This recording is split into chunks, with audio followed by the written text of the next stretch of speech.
Soy Alfredo Fraschini, doctor en Filosofía y Letras. Fui durante muchos años profesor de Lengua y Cultura Latinas en la Universidad de Buenos Aires y de Lengua y Cultura Griegas en el Instituto de Educación Superior Mariano Acosta. Fui investigador del CONICET y en los últimos años me he dedicado a la traducción. Bueno, fue para nosotros algo que no me parecía que estaba leyendo un texto griego. Le encontraba algo así con mucha actualidad, dicho entre comillas. Es un viejo trabajo que ahora lo volví a cotejar con el texto griego. Cuando yo era ayudante de la cátedra de Guillermo Tille, uno de los maestros más notables que tuvimos en literatura clásica, en un seminario que él dio para su gente, sus ayudantes, trabajamos sobre textos poco frecuentados en las cátedras normales de griego.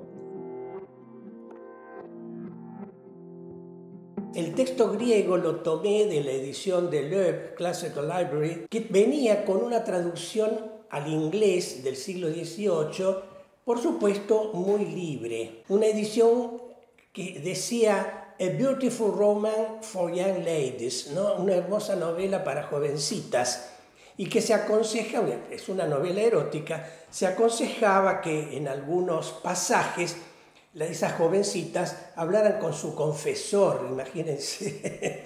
Pero esa mentalidad persistió, porque cuando empecé a buscar si había traducciones al castellano de esta novela, noté que la primera fue recién a fines del siglo XIX, pero que la novela sí se conoció porque hay rastros de ella en toda la novela pastoril española, por ejemplo, del Renacimiento, y Marcelino Menéndez y Pelayo, en su monumental obra Orígenes de la novela, también la menciona, porque algunos dicen que es la primera novela en el sentido que hoy le damos al término. Entonces vi que casi no había traducciones. Las que se hicieron en el siglo XX, que son 2 o 3, son interesantes y cada una de ellas apunta a un rasgo distinto que se puede encontrar en la prosa de este señor Longo, que figura en las ediciones como autor, pero que no sabemos siquiera si existió o si realmente se llamaba Longo, porque en uno de los manuscritos aparece confundido el apellido o el nombre, vamos a llamarle correctamente el nombre, Longo, con la palabra griega logos, que en este caso significa libro o parte o capítulo.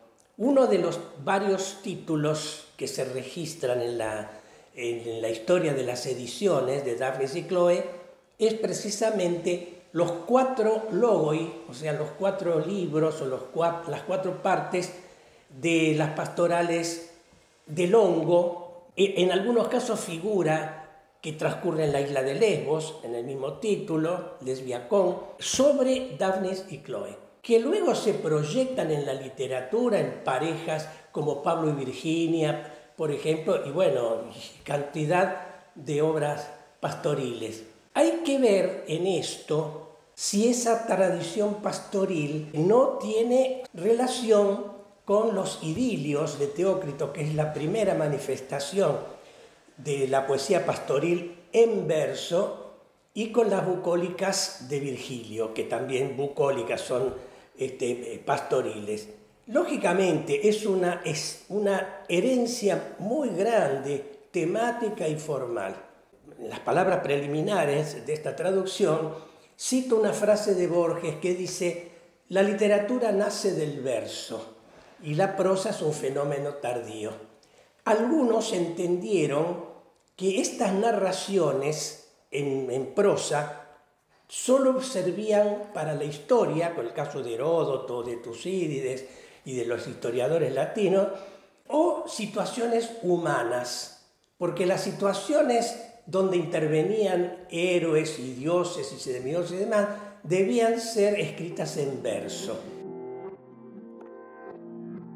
Y ahí hay una cuestión de herencia. Teócrito, poeta siciliano que escribe en dialecto dórico, crea un paisaje, técnicamente lo denominamos locus amoenus, o sea, un lugar agradable, donde hay vegetación, pájaros que cantan, arroyos, flores perfumadas, etc. Y los usa como un elemento vivo. Por ejemplo, recordamos Virgilio. Hay un momento en que, como el personaje, el pastor se quedó sin su amor, las vacas no toman agua, los árboles no dan flores. Es decir, hay una simbiosis de la naturaleza con los personajes, que se da en Daphnis y Chloe muy claramente. Es un marco importante y además porque, a diferencia de las bucólicas de Virgilio, esto transcurre en una isla, entonces hay una presencia también importante del mar en el Daphnis y Chloe. La isla de Lesbos, no sabemos si el autor era oriundo de allí o si era un hombre muy culto, sabía que en esa isla nació prácticamente la poesía lírica, porque Safo, Alceo, sobre todo, son dos poetas. Y la temática erótica, sobre todo, que aparece tanto en Alceo como en Safo, y el tema del vino y otros tantos que aparecen también en estas novelas pastoriles, y el mar le da la posibilidad de lo extraño, es decir, que aparecen, por ejemplo, invasiones ahí en el Daphne. El erotismo griego no distingue entre lo que llamaríamos el heteroerotismo y el homoerotismo. Los dos tienen un valor poético importante. Esto lo vemos en Safo, lo vemos en Anacreonte, lo vemos en Calímaco, toda la poesía lírica tradicional, y también lo vemos en Virgilio, en el caso de Coridón, por ejemplo, y en el caso de Daphnis y Chloe, que aparecen las dos sexualidades. Es un personaje feo el que se enamora de Daphnis, porque en general ese amor, ese erotismo, tiene que ver con los sentimientos, pero sobre todo con la belleza y con la armonía, porque para un griego la belleza pasa por la armonía. Y en este caso hay una disonancia, porque el personaje que se enamora de Daphnis no es un tipo materialista, es una especie de violador, si lo dijéramos en términos actuales. Se dan en tres momentos de la novela una especie de paradigma de belleza femenina y masculina. Cuando Chloe lo ve a Daphnis desnudo bañándose, y ella cree que es el agua el que le da belleza, y luego él con respecto a ella. Y cuando hacen esa especie de competencia en ver quién es más bello, si el vaquero o el cabrero, Daphnis y Chloe no llegan digamos, a concretar sexualmente su vínculo hasta que hay una mujer que, digamos, lo introduce a Daphnis en las técnicas del amor. Esto era muy común en la nobleza. Recuerdo la novela de Mujica Lainez Bomarzo, cuando habla de que llevaban a su primera experiencia sexual a los hijos de los aristócratas a determinadas mujeres que eran experimentadas en el tema. Y ahí aparece esto. Bueno, a mí me llamó la atención ya desde la primera versión, y en esta última lo pude verificar, y es lo que traté de buscar en un equivalente en nuestra lengua, es la sencillez sintáctica. El discurso es elaborado poéticamente y demás, pero no hay grandes parrafadas, salvo en aquellas partes en las que se nota que el autor es un neosofista, que son los momentos en algunas discusiones que aparecen por allí, donde entonces él hace gala de esa técnica de la argumentación.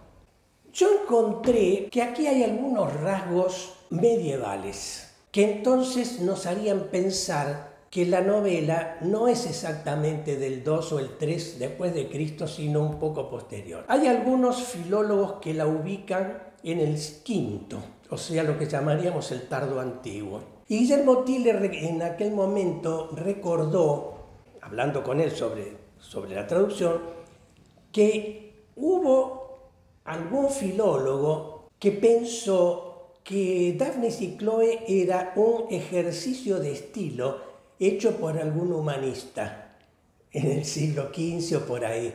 Hay algo importantísimo que me parece una genialidad del texto, que es que cuando empieza la novela hay lo que llamaríamos una transposición de arte, porque empieza describiendo un lugar donde están los elementos que después se van a desarrollar.